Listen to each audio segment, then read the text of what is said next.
Doctor Muhammad ইউনূসের কূটনীতির কাছে ধরাশায়ী Narendra Modi. Nobel বিজয়ী doctor ইউনূসের প্রভাব।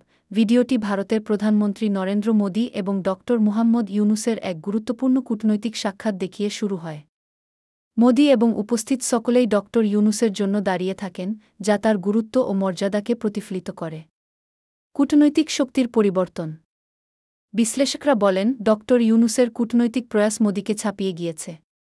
তিনি ভারতের সঙ্গে বাংলাদেশের সম্পর্কের ক্ষেত্রে গুরুত্বপূর্ণ বিষয়গুলো তুলে ধরেছেন, যেমন পানিবণ্টন চুক্তি এবং সীমান্ত হত্যা।